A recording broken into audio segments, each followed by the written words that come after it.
Hello everyone and welcome back to Code with Riya. So in today's lecture we would be talking about destructors in C++. Destructors हम क्यों पढ़ते हैं, इनको पढ़ना जरूरी क्यों होता है, डिस्ट्रक्टर्स को अगर हम प्रोग्राम में यूज करें तो क्या होता है, इन सब के बारे में अभी हम बात करने वाले हैं। सबसे पहले देखते हैं कि डिस्ट्रक्टर को अगर हमको अपने प्रोग्राम के अंदर डिक्लेयर करना होगा, डेफिनेशन प्रोवाइड करनी पड़ेगी, तो वो कैसे करेंगे and how it is similar to the constructors. सबसे पहले मैं आपको कंस्ट्रक्टर का एक शॉर्ट ओवरव्यू दे देती हूँ कि क्या होते हैं। कंस्ट्रक्टर्स क्या होते हैं, स्पेशल मेंबर फंक्शंस थे। डिस्ट्रक्टर्स भी स्पेशल मेंबर फंक्शंस ही होते हैं। Now there are some rules, मैंने आपको कुछ फीचर्स लिखवाए थे जो कि कंस्ट्रक्टर्स के लिए थे। इनमें से कुछ फीचर्स हैं जो कि डिस्ट्रक्टर्स के लिए भी ऑलमोस्ट सेम होंगे, तो हमको एक बार देख लेते हैं क्या होता है।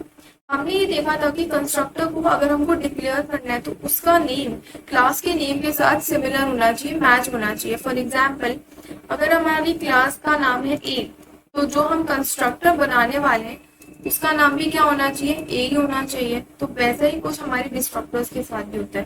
डिस्ट्रक्टर्स बोलता है कि जो डिस्ट्रक्टर का नाम है it is also similar to that of class, that of class.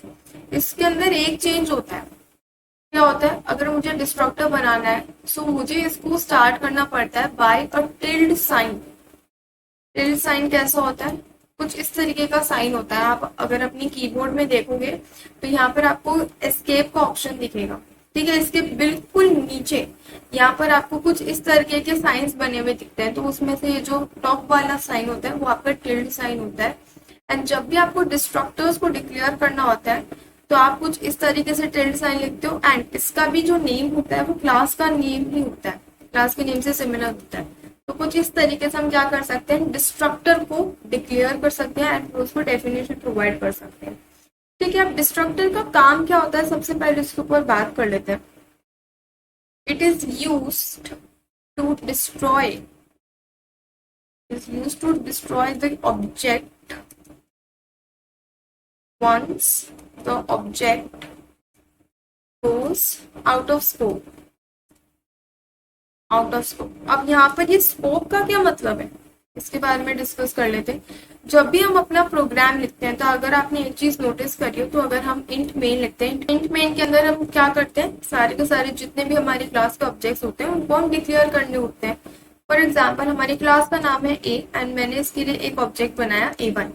अब क्या होगा, जैसे ही मैंने ये ऑब्जेक्ट बनाया वैसे ही क्या हुआ, कंस्ट्रक्टर कॉल हो गया। लेकिन जैसे ही मैंने अपने इंट मेन सेक्शन के अंदर सब कुछ लिख दिया, लास्ट में रिटर्न 0 एग्जीक्यूट हो गया एंड जैसे ही हम इस कोड के बाहर जाते हैं वैसे ही क्या होता है, हमारा डिस्ट्रक्टर कॉल हो जाता है। और फिर क्या होता है, हमने जो ऑब्जेक्ट क्रिएट करा था ये डिस्ट्रॉय हो जाता है। तो स्कोप का मतलब यही होगा कि जो हमने कोड ऑफ ब्लॉक डिफाइन कर रखा है, जिस कोड ऑफ ब्लॉक के अंदर हमने ऑब्जेक्ट बना रखा है, जैसे ही हम उस कोड ऑफ ब्लॉक के बाहर मूव ऑन कर जाते हैं वैसे ही हमारा डिस्ट्रक्टर कॉल होता है, जिसका मतलब है कि हमने जो ऑब्जेक्ट बनाया था वो डिस्ट्रॉय हो चुका है। देखो, जब हम ऑब्जेक्ट बनाते हैं तब क्या कॉल होता है, कंस्ट्रक्टर कॉल होता है। और जब हम स्कोप के बाहर चले जाते हैं तब क्या कॉल होता है, डिस्ट्रक्टर कॉल होता है। तो ये डिफरेंस याद रखना है। ऑल्सो हम डिस्ट्रक्टर्स को अच्छे से समझने के बाद, प्रोग्राम्स करने के बाद, इसके बाद कंस्ट्रक्टर एंड डिस्ट्रक्टर के बीच में क्या डिफरेंसेस होते हैं उसको भी हम अच्छे से स्टडी करने वाले हैं। ठीक है, ये वाली लाइन इंपॉर्टेंट करना एंड दिस इज ऑल्सो, सारी की सारी लाइन्स जितनी भी मैंने आपको लिखवाई है ये इंपॉर्टेंट है। नाउ जो फोर्थ पॉइंट इसमें आता है that is it has no return time, not even void। जब भी आप ये लिखते हो that there is no return type, चाहे आप कंस्ट्रक्टर्स के अंदर लिख रहे हो चाहे आप डिस्ट्रक्टर्स के अंदर लिख रहे हो, it is important that you should mention this that it is not even void. क्योंकि रिटर्न टाइप के दो मतलब निकाले जा सकते हैं यहाँ पर। नो रिटर्न टाइप इसका मतलब क्या है कि जो हमारा प्रोग्राम है वो कुछ भी रिटर्न नहीं कर रहा है। फॉर एग्जाम्पल, अगर मैंने यहाँ पर एक फंक्शन बनाया void डिस्प्ले के नाम से, तो अब यहाँ पर क्या होगा, मेरे को यहाँ पर लास्ट के अंदर कोई रिटर्न 0 लिखने की जरूरत नहीं पड़ेगी। क्यों नहीं पड़ेगी, क्योंकि मैंने यहाँ पर void लिख रखा था। void का मतलब कुछ भी रिटर्न नहीं करता। तो एग्जामिनर ये भी सोच सकता है कि आपको ये नहीं पता कि ये void भी रिटर्न नहीं करता। तो ये वाली लाइन मेंशन करनी इंपॉर्टेंट है, अंडरलाइन कर आना। ठीक है, it is very important. Next जो पॉइंट हमारे पास आता है वो ये आता है कि जैसे हम कंस्ट्रक्टर्स के अंदर आर्ग्यूमेंट पास कर सकते थे, हम डिस्ट्रक्टर्स के अंदर कोई आर्ग्यूमेंट पास नहीं कर सकते। There is only one way to declare it, और वही रहती है, पहले टिल्ड साइन लिखो एंड फिर जो भी हमारी क्लास का नेम है वो यहाँ पर लिख दो एंड देन ब्रैकेट्स, एंड फिर यहाँ पर इसके अंदर जो भी इंफॉर्मेशन हमको लिखनी है हम वो यहाँ पर लिख सकते हैं। ठीक है, नाउ इसके बाद हम एक इसका प्रोग्राम लिखकर देखते हैं। प्रोग्राम से चीजें बहुत ज्यादा क्लियर हो जाती हैं। Let's write a program. Program के अंदर हम क्या करने वाले हैं, हम ये कैलकुलेट, हम बेसिकली काउंट करने वाले हैं कि कितनी बार हमारा कंस्ट्रक्टर कॉल हो रहा है और कितनी बार हमारा डिस्ट्रक्टर कॉल हो रहा है। ठीक है, दोनों में हम करेंगे। कंस्ट्रक्टर के लिए हम काउंट प्लस प्लस कर देंगे, डिस्ट्रक्टर के लिए मतलब डिस्ट्रॉय हो रहा है, डिस्ट्रॉय मतलब कम हो रही है वो चीज, इसका मतलब हम यहाँ पर क्या कर रहे होंगे, डिक्रीमेंट कर रहे होंगे। Let's write a program. सबसे पहले अपनी हेडर फाइल लिख लेते हैं, hash include iostream, then using namespace std। Then यहाँ पर सबसे पहले हमको एक वेरिएबल बनाना पड़ेगा। फॉर एग्जाम्पल हमने काउंट बना लिया, यहाँ पर मैंने एक ग्लोबल वेरिएबल बनाया है। ग्लोबल वेरिएबल मतलब ये जो काउंट वेरिएबल है इसको मैं पूरे प्रोग्राम के अंदर चाहे जितनी भी क्लासेस इंक्लूड करूँ, चाहे जितने भी फंक्शंस इंक्लूड करूँ, मैं वहां सब जगह काउंट को यूज कर सकती हूँ, मुझे कोई एरर नहीं मिलेगा क्योंकि मैंने इसको ग्लोबली डिफाइन करा है पूरे के पूरे प्रोग्राम के लिए। ठीक है, अब यहाँ पर एक क्लास बनाते हैं। क्लास फॉर एग्जाम्पल अपन इस नाम से बना सकते हैं, एबीसी के नाम से अपन यहाँ पर कोई भी एक क्लास डिक्लेयर कर लेते हैं। पब्लिक सेक्शन के अंदर जाएंगे, पब्लिक सेक्शन के अंदर ही आप कंस्ट्रक्टर्स को भी डिक्लेयर करते हो, डिफाइन करते हो, और डिस्ट्रक्टर्स के लिए भी सेम रूल होता है। ऑल्सो एक चीज ध्यान रखनी है, जब भी आप डिस्ट्रक्टर को बना रहे हो, आप जब भी अपना प्रोग्राम कोई ऐसा लिख रहे हो जिसके अंदर डिस्ट्रक्टर है, तो आपको एक बात ध्यान रखनी है कि आपके प्रोग्राम में कंस्ट्रक्टर ऑलरेडी प्रेजेंट होना चाहिए, क्योंकि जब तक आप ऑब्जेक्ट बनाओगे नहीं तब तक आप उसको डिस्ट्रॉय नहीं कर पाओगे। ठीक है, तो यहाँ पर आप क्या करोगे, सबसे पहले यहाँ पर एक कंस्ट्रक्टर बनाते हैं। एबीसी के नाम से कंस्ट्रक्टर बनाया, इसको हम यहाँ पर काउंट प्लस प्लस करने वाले हैं, काउंट प्लस प्लस। अब हमें पता कैसे चलेगा कि काउंट प्लस प्लस हुआ है, इसके लिए यहाँ पर एक स्टेटमेंट पास कर लेते हैं, नंबर ऑफ ऑब्जेक्ट्स क्रिएटेड। ठीक है, यहाँ पर कर लेते हैं अपन काउंट की वैल्यू जो भी आएगी वो यहाँ पर आ जाएगी, और यहाँ पर कर लेते हैं एंडन। तो हमने क्या करा, हमने अपने कंस्ट्रक्टर को डेफिनेशन दे दी कि जितनी बार भी हमारा कंस्ट्रक्टर कॉल होगा उतनी बार काउंट की वैल्यू प्लस प्लस होगी, एंड उतनी बार ही हमारे पास ये जो स्टेटमेंट है ये एग्जीक्यूट होगा, एंड यहाँ पर काउंट की वैल्यू हमें शो हो जाएगी। नाउ कंस्ट्रक्टर बना लिया, अब यहाँ पर डिस्ट्रक्टर बनाएंगे। सबसे पहले टिल्ड साइन लिखेंगे, उसके बाद we'll write the name of the class that is ABC, फिर ब्रैकेट्स लगाएंगे और इसको यहाँ पे डेफिनेशन देंगे। अब यहाँ पर एक स्टेटमेंट प्रिंट करवा लेते हैं, नंबर ऑफ ऑब्जेक्ट्स डिस्ट्रॉयड। ठीक है, एंड यहाँ पर भी हम क्या करवाएंगे, काउंट को प्रिंट करवा लेंगे एंडल। इसके नीचे कर लेते हैं काउंट माइनस माइनस। आप इसके काउंट माइनस माइनस को ऊपर भी लिख सकते हो, यहाँ पे काउंट प्लस प्लस को नीचे भी लिख सकते हो। थोड़ी सी वैल्यूज में ऊपर नीचे आएगा, पर जो हमारा प्रोग्राम है वो वैसा का वैसा ही रहेगा, सेम। कंस्ट्रक्टर बना लिया, डिस्ट्रक्टर बना लिया। अब बात आती है ऑब्जेक्ट को क्रिएट करने की। तो यहाँ पर सबसे पहले मैं दो कोड ऑफ ब्लॉक को डिजाइन करने वाली हूँ। यहाँ पर सबसे पहले हम ABC लिखते हैं और एक ऑब्जेक्ट बनाएंगे A1 के नाम से, एक और ऑब्जेक्ट बनाएंगे B1 के नाम से, एक और ऑब्जेक्ट बनाएंगे C1 के नाम से। ठीक है, अब यहाँ पर हमें एक और कोड ऑफ ब्लॉक डिफाइन कर लेते हैं। यहाँ पर एक और ऑब्जेक्ट बना लेते हैं B1 के नाम से। ठीक है, इंट मेन सेक्शन के अंदर हमने एक ही अलग से कोड ऑफ ब्लॉक क्यों डिजाइन करा है वो मैं आपको एक्सप्लेन करूंगी, and then we'll write return 0।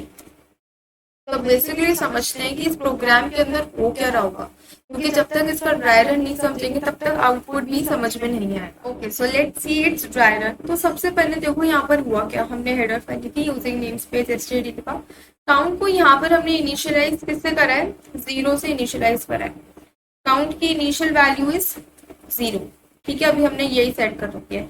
हमने एक क्लास बनाई एबीसी के नाम से। पब्लिक सेक्शन के अंदर हमने कंस्ट्रक्टर बनाया जिसके अंदर हमने दो स्टेटमेंट्स लिख रखे हैं बेसिकली, काउंट प्लस प्लस। जितनी बार भी हमारा कंस्ट्रक्टर कॉल होगा उतनी बार काउंट प्लस प्लस हो जाएगा। उसके बाद सी आउट हमारे पास आएगा number of objects created, count की जो भी वैल्यू है वो आएगी एंड देन नेक्स्ट लाइन के अंदर मूव कर जाएंगे। इसके बाद सीधा ये नहीं एग्जीक्यूट होगा, यहाँ से हम कहाँ पर जाएंगे, यहाँ पर जाएंगे। जितनी बार हमने ऑब्जेक्ट्स क्रिएट कर रखे हैं उतनी बार हमारे पास क्या होगा, कंस्ट्रक्टर कॉल होगा। अब जितनी बार हम इस कोड ऑफ ब्लॉक के बाहर मूव करते जाएंगे वैसे वैसे क्या होता जाएगा, हमारे जितने भी ऑब्जेक्ट्स हमने क्रिएट करे हैं वो डिस्ट्रॉय होते जाएंगे। जो ऑब्जेक्ट हमने सबसे लास्ट में क्रिएट करा है वो सबसे पहले डिस्ट्रॉय होगा, और जो ऑब्जेक्ट हमने सबसे पहले क्रिएट करा था वो सबसे लास्ट के अंदर डिस्ट्रॉय होगा। नाउ समझते हैं कि क्या हो रहा है। इंट मेन सेक्शन के अंदर आए, एबीसी क्लास का नाम लिखा A1, हमने यहाँ पर एक ऑब्जेक्ट बनाया। ये ऑब्जेक्ट बनते ही क्या हुआ, सबसे पहले कंपाइलर ने देखा कि इसके अंदर कोई पैरामीटर पास है या नहीं है। पैरामीटर पास नहीं है इसका मतलब it is the default constructor. Default constructor इसने ढूंढा प्रोग्राम के अंदर, इसको यहाँ पर मिला, तो इसने पढ़ा कि काउंट प्लस प्लस करना है, तो इसने बोला ठीक है कर लेते हैं। तो काउंट की वैल्यू 0 से इंक्रीमेंट होके क्या हो गई, 1 हो गई। बिल्कुल ठीक बात है। सी आउट करा, number of objects created and count की वैल्यू जो भी है दैट इज 1, हमारे पास 1 प्रिंट होकर आ जाएगा। Number of objects created, number of objects created, और इधर आपके पास आ जाएगा 1 की एक बार ऑब्जेक्ट हमारा क्रिएट हो चुका है क्योंकि हमारे पास काउंट की वैल्यू भी 1 हो चुकी है। देन हम वापस से यहाँ पर आएंगे, इसने पढ़ा ABC B1, इसका मतलब हमने यहाँ पर एक दूसरा ऑब्जेक्ट बना रखा है। इसने वापस से इसी कंस्ट्रक्टर को कॉल लगा दी, काउंट प्लस प्लस हो गया। काउंट प्लस प्लस होते ही 1 से इसका इंक्रीमेंट होकर हो गया 2। ठीक है, सी आउट करेंगे, सेम स्टेटमेंट हमारे पास प्रिंट होकर आएगा, जस्ट काउंट की वैल्यू डिफरेंट हो जाएगी। नंबर ऑफ ऑब्जेक्ट क्रिएटेड यहाँ पर आ जाएगा 2। ठीक है, ऑल डन।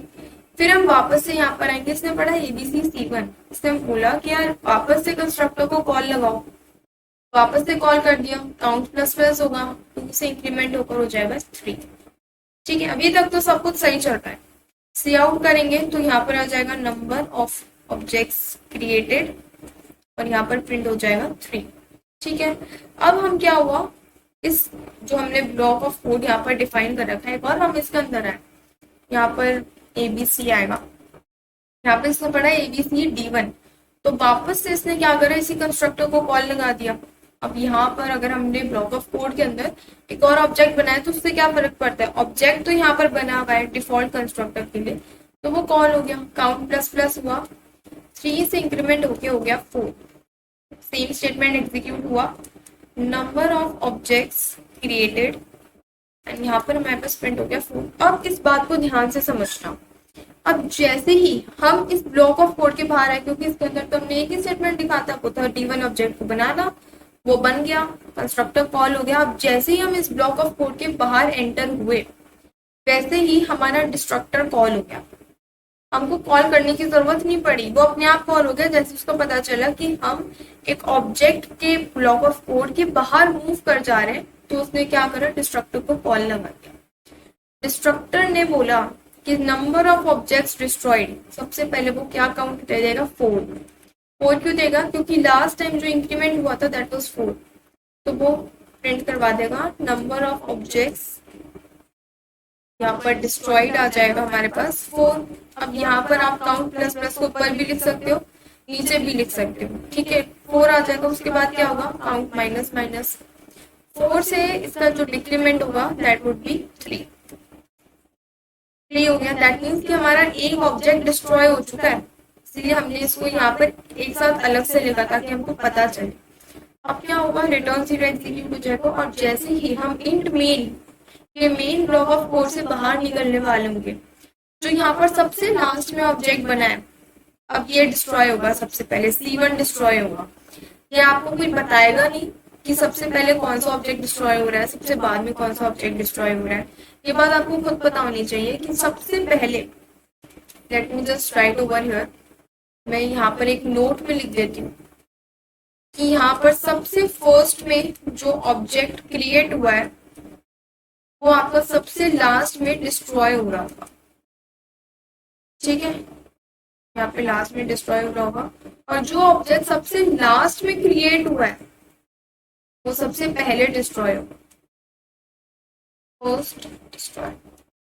सो अगर आपने डेटा स्ट्रक्चर्स को पढ़ा हुआ है तो यहाँ पर क्या हो रहा है, बेसिकली लीफो हो रहा है, या फिर आप बोल सकते हो फीडो हो रहा है। That is first in last out. जो पहले ऑब्जेक्ट क्रिएट हो रहा है वो बाद में डिस्ट्रॉय हो रहा है। अगर आपको लीफो फीडो के बारे में नहीं पता तो कोई इतनी डिटेल में जाने की जरूरत नहीं है, you can just focus on this. इस बात का सबसे ज्यादा ध्यान रखना है, ठीक है। अब बात करते हैं अपने C1 ऑब्जेक्ट की। तो यहाँ पर क्या हुआ, जैसे ही हम इस ब्लॉक ऑफ कोड के बाहर आ रहे हैं तो इसने देखा यहाँ पर तो ऑब्जेक्ट बना हुआ है, इसको डिस्ट्रॉय करना पड़ेगा। यहाँ पर आगे डिस्ट्रक्टर के ऊपर इसने पढ़ा number of objects destroyed, count की वैल्यू देनी है। काउंट की वैल्यू प्रीवियसली क्या थी, प्रीवियसली काउंट की वैल्यू हो गई थी 3, ठीक है। तो यहाँ पर क्या आएगा, number of objects destroyed is 3, count minus minus करेंगे 3 से हो जाएगा 2, ठीक है। अब वापस से इसने पढ़ा ABCB1, तो वापस से हम ऑब्जेक्ट को डिस्ट्रॉय करने वाले हैं, वापस से डिस्ट्रक्टर कॉल हुआ, वापस से आएगा number of objects destroyed is 2, क्योंकि लास्ट टाइम इसकी वैल्यू थी 2, count minus minus again decrement होगा, 2 से इसका हो जाएगा 1। अब क्या होगा, अब वो फर्स्ट ऑब्जेक्ट डिस्ट्रॉय होगा जो हमने सबसे पहले क्रिएट करा। तो जब A1 डिस्ट्रॉय होगा तो यहाँ पर क्या प्रिंट होकर आएगा, नंबर ऑफ ऑब्जेक्ट्स डिस्ट्रॉयड, और काउंट की वैल्यू क्या आएगी 1, क्योंकि अब 1 हो चुकी है। और लास्ट में काउंट की वैल्यू हो जाएगी माइनस माइनस, दैट इज 1 का डिक्रीमेंट हो जाएगा 0। इसका मतलब क्या है, हम पूरे ब्लॉक ऑफ कोड से बाहर आ चुके हैं। Okay, so here's the output. तो यहाँ पर क्या हुआ, यहाँ पर जिस फैशन में अभी अभी मैंने आपको एक्सप्लेन करा उसी फैशन के अंदर यहाँ पर हमारे पास आउटपुट आया that number of objects created, number of objects created 1, number of objects created 2, 3, 4, and then हमारे डिस्ट्रक्टर्स कॉल हुए हैं इन द डिसेंडिंग ऑर्डर, ज्यादा से कम। तो यहाँ पर क्या हुआ, number of objects destroyed 4, number of objects destroyed 3, 2 and 1। तो सबसे पहले जो ऑब्जेक्ट यहाँ पर देख सकते हो, सबसे पहले जो ऑब्जेक्ट क्रिएट हुआ है वो सबसे लास्ट में डिस्ट्रॉय हुआ है, और जब से लास्ट में जो ऑब्जेक्ट क्रिएट हुआ है वो सबसे पहले डिस्ट्रॉय हो चुका है। So I really hope that you are able to understand this destructor concept. Now we'll be doing a difference between constructor and destructors. Constructor मैं आपको already explain कर चुकी हूँ, destructors हम आज की क्लास में cover up कर चुके हैं। Now it's time to see the difference between constructors and destructors. ये जो मैं आपको बता रही हूँ ये एग्जाम्स के अंदर बहुत बार आता है, 5 मार्क्स के अंदर बहुत बार पूछा जाता है, ठीक है। कंस्ट्रक्टर्स एंड डिस्ट्रक्टर्स, यहाँ पे बेसिकली मैं आपको जो मेन चीजें हैं, जो की पॉइंट्स है, मैं आपको वो यहाँ पर लिखकर बताऊंगी। सेंटेंस फॉर्मेशन आप खुद भी कर सकते हो। The very first point, constructors क्या करते हैं, वैल्यूज को कंस्ट्रक्ट करने का काम करते हैं, वैल्यूज को बनाने का काम करते हैं। इसके नाम में ही आता है कंस्ट्रक्ट करना। कंस्ट्रक्ट करना का मतलब क्या होता है, बनाना, वैल्यूज को बनाते हैं। डिस्ट्रक्टर्स के नाम में आता है डिस्ट्रक्ट करना, डिस्ट्रॉय करना, तो ये ऑब्जेक्ट्स को क्या करते हैं, डिस्ट्रॉय करते हैं। ऑब्जेक्ट गेट्स डिस्ट्रॉयड, ठीक है। कंस्ट्रक्टर्स का क्या काम होता है, ये कब कॉल होता है, जब हम ऑब्जेक्ट बनाते हैं, और डिस्ट्रक्टर्स कब कॉल होते हैं, जब ऑब्जेक्ट्स डिस्ट्रॉय होते हैं। सेकेंड पॉइंट जो हमारे पास यहाँ पर आता है कि हमारे पास कंस्ट्रक्टर्स के अंदर हम आर्ग्यूमेंट पास कर सकते हैं, और डिस्ट्रक्टर्स के अंदर हम आर्ग्यूमेंट को पास नहीं कर सकते। थर्ड पॉइंट, या फिर आप इसी के अंदर इंक्लूड कर सकते हो कि इसके अंदर भी कोई रिटर्न टाइप आप मेंशन नहीं करते हो, नॉट इवन वॉइड। इस लाइन को लिखना मत भूलना। और सेम लाइन आप यहाँ पर भी लिख सकते हो, रिटर्न टाइप यहाँ पे कुछ भी नहीं होता है, नॉट इवन वॉइड, ठीक है। फोर्थ पॉइंट आप यहाँ पर क्या मेंशन कर सकते हो, that it's name is similar that of class name. इसमें भी आप सेम पॉइंट लिख सकते हो, name is similar to class name but is preceded by a tilde sign, sign अगर आप यहाँ पर कुछ इस तरीके से लिखते हो तो मेक श्योर कि आप ब्रैकेट में उसका जो भी सिंबल होता है वो बना कर भी आओ। एग्जामिनर को पता होना चाहिए कि जिस साइन की आप बात कर रहे हो वो साइन आपको पता भी है एक्चुअली में या फिर आपने ऐसे ही लिख दिया है। Now fourth point is important. Fourth point में आपको क्या लिखना है, सिंटैक्स। क्या लिखना है, सिंटैक्स। क्योंकि बाकी की चीजें की पब्लिक सेक्शन में करते हैं हम कंस्ट्रक्टर्स को, डिस्ट्रक्टर्स को भी हम पब्लिक सेक्शन में करते हैं, तो ये सिमिलैरिटीज हो गई, डिफरेंसेस में इनको लिखने की जरूरत नहीं होती है। सिंटैक्स अगर हम लिखते हैं तो कंस्ट्रक्टर का सिंटैक्स क्या होता है, for example there is a class name, ये क्लास एक कीवर्ड है और ये यहाँ पर एक क्लास नेम है, ये हमारी क्लास हो गई, सिंटैक्स के साथ लिखना है। और यहाँ पर पब्लिक सेक्शन लिखोगे सबसे पहले, एक्सेस स्पेसिफायर, एंड देन यहाँ पर क्या करोगे ना, जो भी कंस्ट्रक्टर है वो बनाओगे क्लास नेम, एंड कुछ इस तरीके से आप क्या बना सकते हो, कंस्ट्रक्टर बना सकते हो। जब भी आप कंस्ट्रक्टर की डेफिनेशन दे रहे हो तो आपको ये सोच कर देनी है, सिंटैक्स जब भी लिख रहे हो ये सोच कर लिखना है कि आप डिफॉल्ट की बात करो डिफॉल्ट की। यहाँ पर आप एक और पॉइंट मेंशन कर सकते हो कि कंस्ट्रक्टर के कितने टाइप्स होते हैं, 3 टाइप्स होते हैं, लेकिन डिस्ट्रक्टर का कोई भी टाइप नहीं होता, ये सिंगल ही होता है। ठीक है, तो यहाँ पर कुछ इस तरीके से हमने ये कर दिया और यहाँ पर जो भी आपके स्टेटमेंट्स हैं वो यहाँ पर मेंशन करते हो। जब आप डिस्ट्रक्टर की सिंटैक्स की बात करते हो तो जो मोस्ट ऑफ द स्टूडेंट्स यहाँ पर गलती करते हैं वो ये गलती करते हैं कि यहाँ पर वो कंस्ट्रक्टर नहीं बनाते हैं।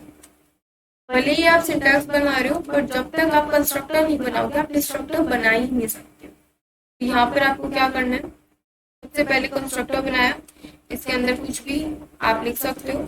सेकेंडली आप बनाओगे डिस्ट्रक्टर कुछ इस तरीके से, एंड डिस्ट्रक्टर बना रहे हो इसके यहाँ पर कमेंट्स में लिखो डिस्ट्रक्टर है ये, यहाँ पर इसके कमेंट्स में लिखो ये क्या है, कंस्ट्रक्टर है।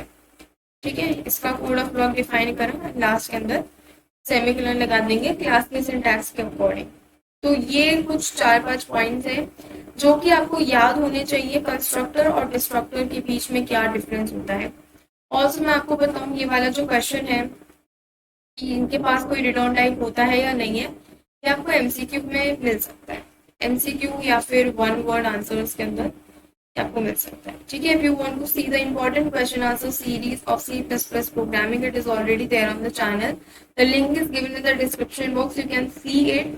बहुत काम की सीरीज है, उसके अंदर अप्रोक्सीमेटली 80 to 85 क्वेश्चंस एग्जाम में आते ही आते हैं, काफी ज्यादा इंपॉर्टेंट क्वेश्चंस मैंने वहां पर कवर अप करवाए। So yeah, that's all for today. For the links you need to join the Telegram channel. The link is given in the description box. जितने भी कोड्स मैं आपको क्लास के अंदर डिस्कस करवाती हूँ विथ आउटपुट आपको वो वहाँ पर मिल जाते हैं। मैं आपको एक बार सैम्पल नोट्स भी दिखा दूँ। These are the all the notes, handwritten notes हैं यहाँ पर। यहाँ पे मैंने जो भी हम कोड्स करते हैं वो भी यहाँ पर अटैच कर रखा है विथ आउटपुट। ठीक है, तो ये सारी चीजें आपको मिल सकती हैं। So yeah, that's all for today. Subscribe the channel if you are new to the channel and don't forget to hit the bell icon. Thanks for watching the video and I'll meet you in the next video. Thank you so much.